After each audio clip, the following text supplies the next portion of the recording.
What's this? The King by Scott Gordon.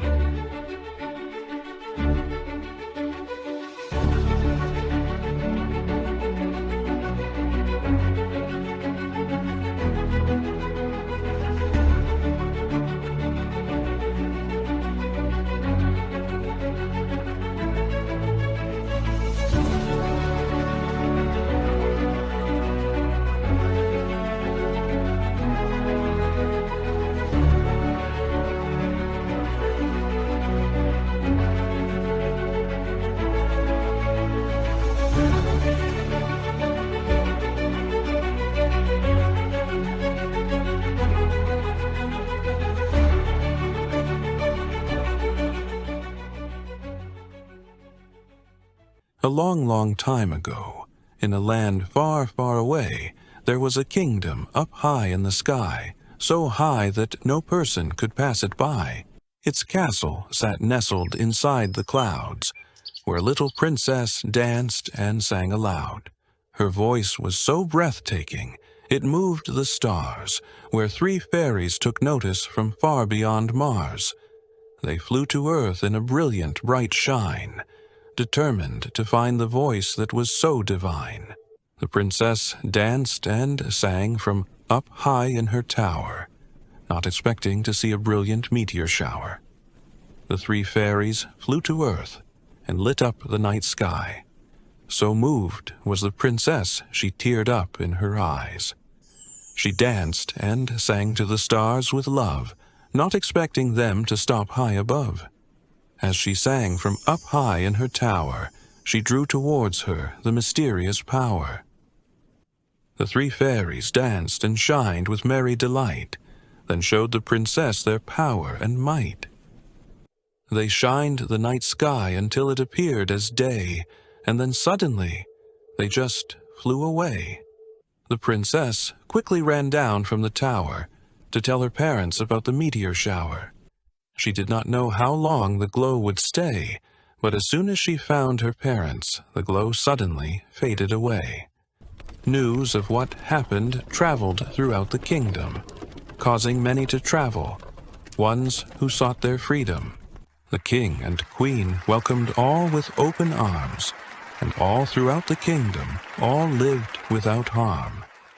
But one desired the princess's power, a dark wizard from his own monstrous tower.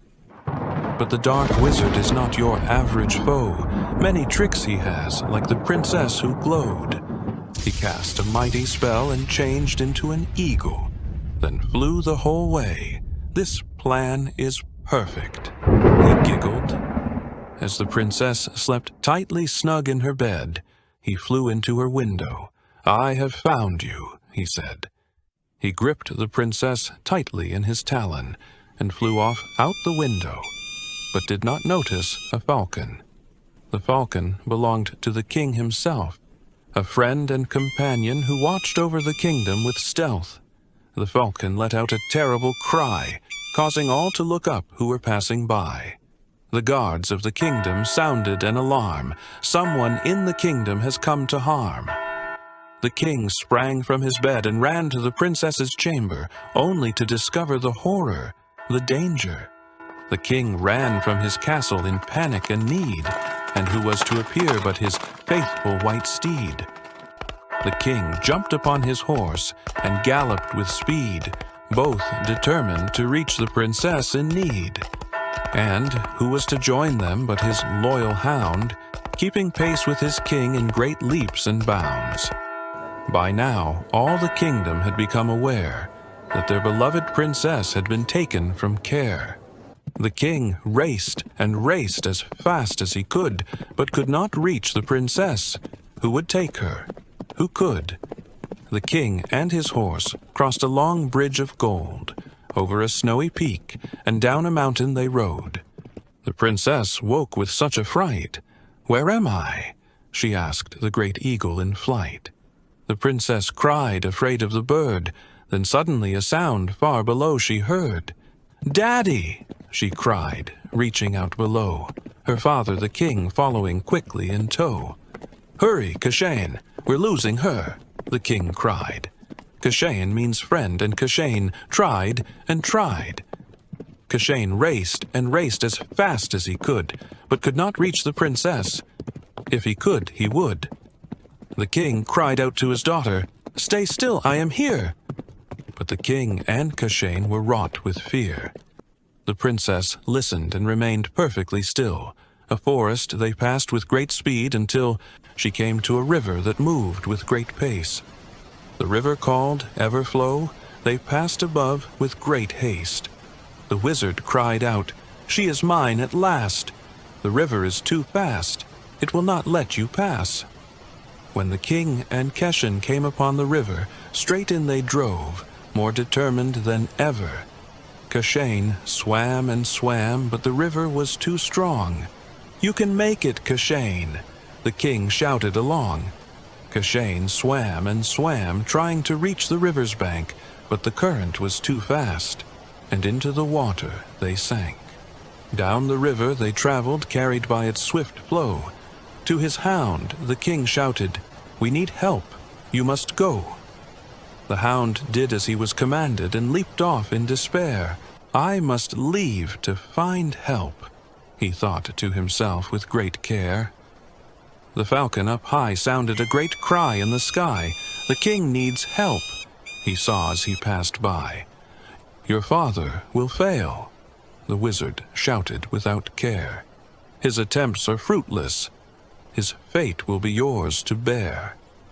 "Daddy," the princess cried as tears ran from her eyes. The wizard replied, "Now is the time to say goodbye." The two heroes were swept down river and nearly out of sight. Before she could say, "I love you," the eagle flew her off into the night. The princess cried as she flew off into the sky. Then a tear began to shine as it fell from her eye. The tear fell far to the ground below. Into a shrub it fell, then suddenly began to grow. The tear shined with a bright light and began to take form. It formed into a sword with a power that felt torn. The sword shimmered with light and felt it should hide until someone worthy may find it and wield it with pride. For the sword has a purpose that only one will know, to seek out what was lost, the little princess who glowed. The king fought the river with all his strength and might. His life was diminishing.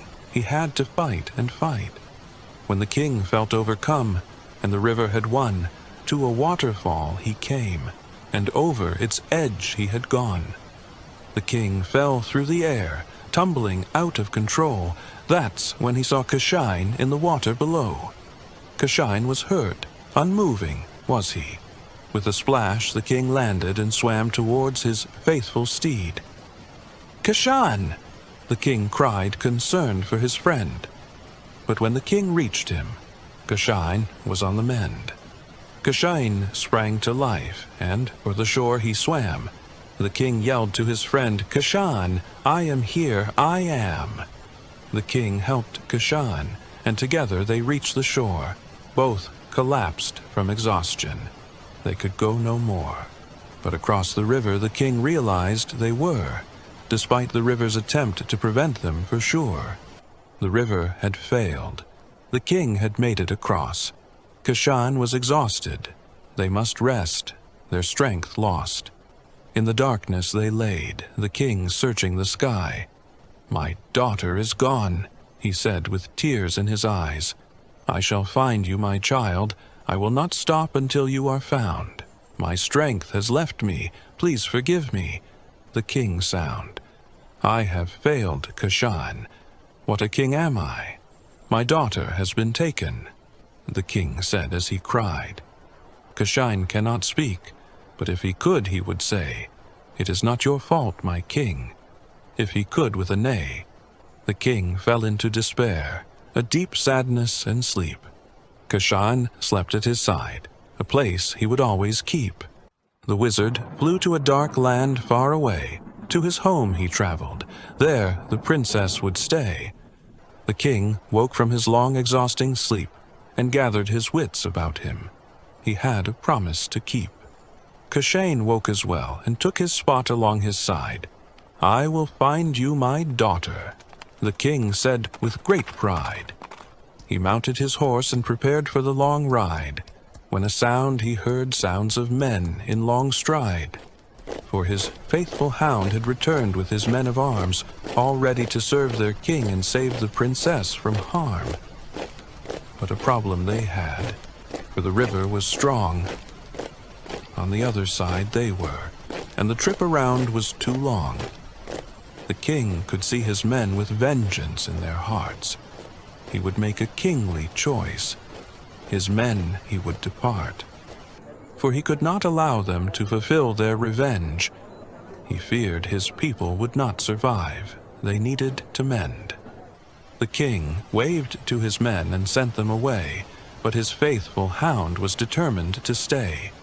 The hound leaped a mighty bound, and in the river he plunged. He swam as hard as he could, he lunged and lunged. But the river was too strong, and the king feared for his friend. He lassoed his faithful hound and pulled him to the river bend. The king hugged his friend, the hound happy to see his king. "You need a name," the king said. "Brutus the Brave has a nice ring." So the king headed off with Cashane and Brutus by his side. Together their fates entwined, they journeyed far and wide. The night turned to day, to night and day again, Brutus sniffing for any scent. Ahead he led his friends when a glimmer in the night shined far ahead. Like a beacon it was leading them. In a bush it was embed. The king dismounted, and in the bush he retrieved a sword. The king said, "Just what I need." How strange it seemed, a sword so far out ahead. Who would leave such a sword? At its hilt a dragon's head. The forest drew thick, its trees more plenty and larger. They were lost, but not scared, for it was just a forest they wagered. But the trees seemed to move like a dance to a lost song, as if they were sad, or missing something long gone. The trees grew taller, thicker, and wider. They seemed to close in to prevent the lone rider. The king felt a dark presence. A great evil was near. A test was soon to come, an evil without fear. The king came upon a bridge, one made of dirt, wood, and mud. A small creek it spanned, but reeked of tragedy and crud. So dark it was that the king could not see. The evil he felt, what could it be? As he reached the small bridge, its creek full of a foul sludge. "We must cross quickly," the king said with a quick nudge. As the three approached the bridge, a huge hand came from below. The hand picked up the bridge in a tight grip and gave it a throw. The bridge flew through the air and crashed against many trees. It shattered into splinters, and a booming voice came to be. "You will go no further," the voice said. "Go back the way you came." "I will not," the king yelled. "Show yourself and tell me your name." From the sludge arose a foe so massive and strong, a giant troll he believed that only existed in old songs. For the arms of the troll were so massive and large, they dwarfed the king and Kashan. The troll was definitely in charge. "Go back to where you came from, or I shall squash you like bugs. This is my land," the troll said, but the king did not budge. "I need passage across. I do not wish to take your land. My daughter has just passed here," the king said as he made his stand. "No one has crossed. She is not here," the giant told. "She passed by sky," the king said, "on a great eagle of black and gold." The troll raised from the sludge, towering high above the trees. "The wizard has made payment. Be off, or I will eat you three." The king drew his sword, its glow turning the darkness into light. Cashane reared up high and leaped with all his might. Cashane soared through the air, landing upon the giant's knee. He ran up the giant's leg to his chest, where his heart would be. The king thrust the sword of light into the troll's chest with all his might. The sword unleashed a hidden power, exploding with a brilliant light. The giant gripped his chest in great pain. He toppled into the creek below. The king rode across his back with Brutus quickly in tow. The king sped off, leaving his enemy on the ground. But the giant was only injured, and he gave chase in great bounds. The ground thundered and shook with tremendous, powerful might. The troll was so large it gave them all quite the fright. The three ran into the forest as fast as they could, but the giant was too fast, and behind them he stood. He scooped up the king and gave him a squeeze, and as he thought all was lost, he looked to the trees. For the trees had moved closer, the troll unaware that he was the cause of their great sorrow and despair. For the trees had been waiting for the troll to leave the sludge. Many friends had been lost. Time to settle the grudge, for the sludge he was hiding in was poisoning their roots. Many trees had been lost, many friends of all suits. Their roots ripped from the ground and pulled the troll to his knees. The king looked to the sky and felt a strong breeze. His friend the falcon appeared out of the blue. He flew down from the sky and poked the troll's eye. He knew exactly what to do. The trees grabbed the troll and pulled him to the ground. The king escaped his grasp and watched them take their justice unbound.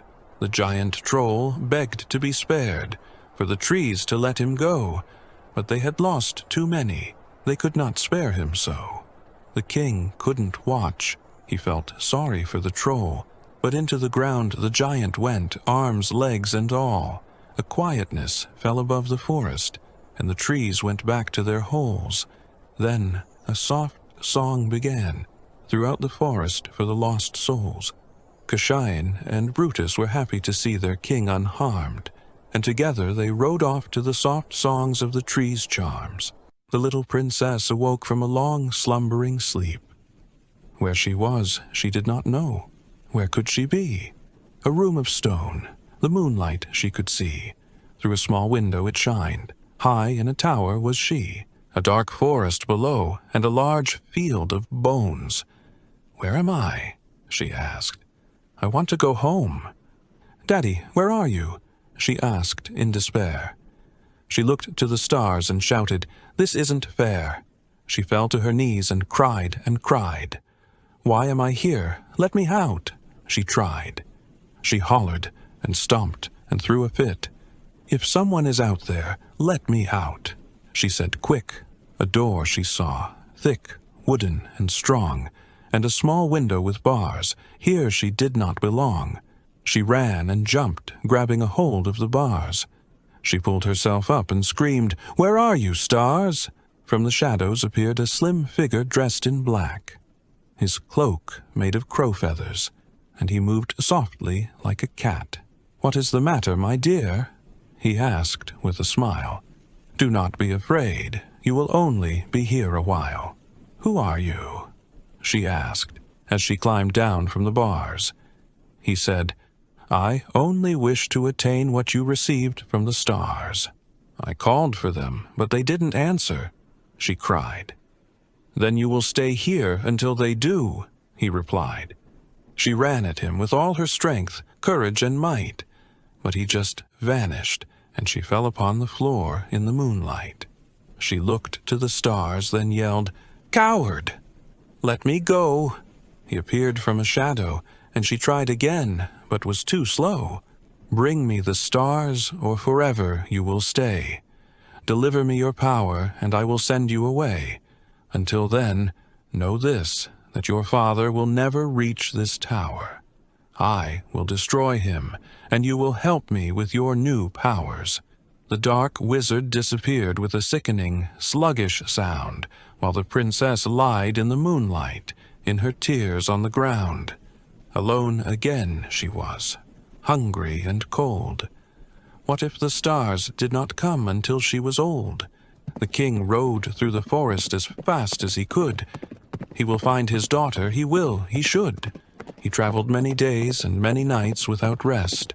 over mountains and through valleys, searching for the eagle's nest, through the crystal caverns and over peaks of glass, seas of endless red forests, the trees like blades of grass.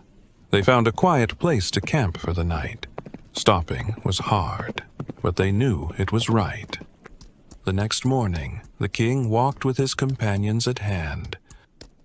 Smoke in the distance, they came upon a village of the damned. Brutus was unsure. Something was definitely wrong. "We have no choice," the king said. "We must go, so stay strong." The village was ravaged and burnt to the ground. Not a soul was seen, not a whimper, not a sound. The king led his companions into the village of despair. "Stay sharp," the king whispered. "They're still here. Stay aware." He cupped some falling ash and held it to his chest. What monster could have done this? Then he noticed a crest, a black flag on the ground that was ripped, torn, and dirty. On a stick it still was, its crest faded and blurry. The falcon flew high, the king's eye was he, then let out a cry. Something was hiding in the debris. "Goblins!" the king shouted. "Move! We must hurry!" And in a flash they attacked with a fury. They came from the ground, like groundhogs living in holes. They came from the burnt houses, the trees. They were monsters without souls. The king drew his sword and fought till his hands were sore. He defeated many foes, but when he thought he won, they sent more. Cashane fought and kicked. This day they would not fall. Brutus leaped and jumped, his growl deep, his intent to maul. The king fought his way to Kashan and leaped upon his back. Then they helped Brutus escape, and all ran down a dirt track. The three raced through an open field, but it stopped suddenly at a cliff's edge. The king shouted, "Jump down to that small ledge!" The three jumped down far enough to avoid any harm. To their luck, the small ledge led down to a small farm. Some goblins fell from the cliff's edge, being pushed by those from behind. All were determined to stop the king and his kind, for the goblins have long been the enemies of men, something the king wished one day he could mend. The three had reached the farm, but they had been overrun. They had no choice but to fight. If they didn't, their quest would be done. "We must reach the farm," the king shouted as he fought, but it was too late. They had already been caught. In the end, when the smoke cleared and the danger was gone, when the fighting was over, boy, was the king wrong. The king awoke to find his companions gone. "What shall I do now?" Did they continue on? The king limped sorely across the field, searching for his friends. What happened? He thought. Well, that depends. When they saw him fall, a bad hit to the head, they finished the battle, and went for help they did. From the forest they appeared, as the king stumbled along. They're okay, the king thought. Man, they are strong. The king was happy to see his companions unharmed. Then they took refuge in the old dusty farm. As our heroic three settled in for the night, the young princess was preparing for a fight. The heart of her father burned strongly in her own. She knew she had to do something if she wanted to go home. She decided to dance and sing, not knowing what the stars would bring. But as soon as she looked to the stars above, she began to sparkle with radiant love. The princess shined with such a brilliant light. That dark and horrible place was never so bright.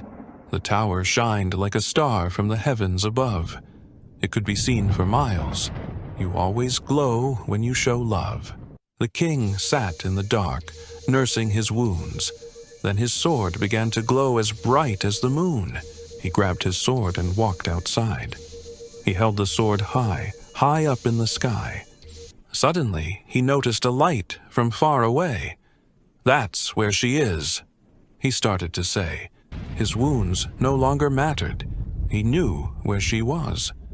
The sword would lead him to her, because that's what it does. The king woke his friends and they raced off towards the light. They would never stop until they found her. They were ready to fight. The king raced with all his strength, fighting back the tears, fighting back the worry, all the panic, all the fear. Soon he would find her. She would be back in his arms, free from all the darkness, all the evil, all the harms. The wizard stood atop his rock, watching from way up high. When he saw the king cross into his lands, he asked, "Who is this guy?" The wizard would not have it. "How did he make it this far? This cannot happen. He is weak. They all are." The wizard began a horrible spell. The sky got even darker. The clouds began to swell. Lightning streaked across the sky. The wind gushed and blew. The dark wizard knew exactly what to do. The king arrived upon a forest, the trees dead, wilted and lifeless, burnt black, rooted and barkless. The princess could hear chanting from the roof up above, so she began to sing louder and dance harder and with all her love. Then, out the window, she saw a white horse and a lone rider. A hound was close behind. Could it be her father? It was, she saw, and danced and sang louder. "My daddy has come for me. Now you shall deal with my father." A blackness reigned from the storm, covering the sky, but the princess's glow turned it to light way up high. The wizard yelled, "Princess, what are you trying to do?" But no matter how hard he tried, the blackness withdrew. "We're almost there," the king shouted, as the three braved the storm. "That is it!" The wizard screamed and he began to transform. But this time it was different. Not an eagle was he, but something much larger, more scary. What could it be? With a blinding flash of light, the wizard vanished from the air. The storm raged on in relentless anger, full of whispers and despair. Within the vortex of the clouds, a huge dragon appeared. It roared with a blackness, and into the clouds it disappeared. The king sat quietly, listening for any sign. Then all of a sudden, the sword began to shine. The falcon let out a cry, warning of movement ahead. The king held the sword high, and a horn appeared on Keshine's head. His horn glowed with a shine, and wings magically appeared. Keshine now embraced the power that the dark wizard had feared. Keshine leaped into the air and flew off into the storm, the king upon his back, the king embracing Keshine's new form. The princess watched as flash after flash filled the sky. A great battle was taking place. Oh, no. Oh, my. She danced and sang with every ounce of her love. Her light pushed back the clouds, and a great battle it was. Keshane and the king fought the dragon up high, a battle seen for miles, high in the sky. Keshane's unicorn form became more fearsome as the princess sang, her love giving them strength, and towards the dragon they sprang. The princess's love erupted with incredible, powerful might. The light consumed the darkness and overcame the endless night. The dragon fought the princess's light as the king's spear found the dragon's eye. But something went terribly wrong, and all fell from the sky. Keshane tried to catch the king, but he was too late. The king hit a tree and hit the ground with great weight. The dragon crashed into the town, suffering its terrible fate. The princess screamed out in fear as the tower began to break.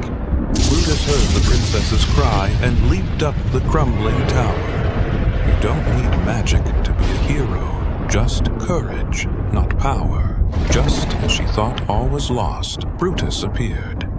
The princess climbed onto his back, and with a huge jump, the tower he cleared. They landed safely and found the king lying on the ground, Keshane by his side. Not a shuffle, not a sound. As the princess ran to her father's side, Keshane's magic disappeared. He turned back into a normal horse, since there was nothing left to fear. After several hugs and kisses the princess gave our heroic three, they began the journey home. The princess finally set free. They stopped at the farm, a rest they would need. But Cushan and Brutus noticed that the king's wounds would still bleed. The next day they passed the village, then over the mountains they went. Several days had passed. Of home they all dreamt. They came to the place where they faced off against the troll. The trees formed a bridge, but the trip had already taken its toll, for the king was badly wounded. He could barely sit up straight. His wounds were too vast and his pain was too great. But no matter what the cost, no matter what the state, he would get his daughter home. That would be his fate. They came upon the river, Everflow, but they had no way to cross. They traveled its rocky shoreline until they thought they were lost. They came upon a village of fishermen who instantly recognized their king. They were eager to help them. Soon they will hear their trumpets sing. They passed the mountain peaks and across the bridge of gold. Trumpets sounded in the kingdom. They have returned, they told. The kingdom celebrated as they rode to the castle steps. All surrounded them in joy, embraced by their loyal subjects. But the king could not go on, and from Cushan's back he fell to the ground. The princess looked down in shock, and no one made a sound. The queen ran to his side and pulled the princess down from Cushan's back. They knelt beside their king, his wounds horrible, all bubbly and black. The king held his family close and gave them a hug. The king, exhausted, he held them snug. The king took one final breath, then away he passed. The kingdom in shock. What happened? They asked. A great king was he, for his love was their feast. After all, it was their king who brought them their peace. The princess cried in the arms of her mom. She could not believe that her father was gone. She thought to herself, "This is wrong," so she started to sing a song. What the words of the song were, that I do not know. For only such a daughter with such a dad knows the words that can make her glow. The princess shined with a radiant light. "Where are you, stars?" she cried with affright. But this time something miraculous took place. The three fairies appeared. This moment they would embrace. The three fairies wanted nothing but to give the princess a gift, for her voice was so breathtaking. It was what they wished, for they did not look far enough ahead, for they did not see the damage they could do, for the people already had their gift. The king they already knew. For her family was the greatest gift the princess already had. Their gift was fruitless compared to her dad. The princess hugged him with all her might and begged the fairies to take back their light. For their gift had come at too great a cost compared to now what has been lost. The light flew out of the princess's chest and returned to the fairies, as all thought that was best. But the fairies had realized they had caused this whole mess. So with a wave of their hands, the king took a deep breath. The king embraced his family, Cushan and Brutus as well. The people rejoiced and rang the city bells. The princess's powers had been returned to whence they came. For the kingdom did not need them, just their family all the same. For the heart of the king is in the heart of all men. They just look to their daughters and feel their hearts bend.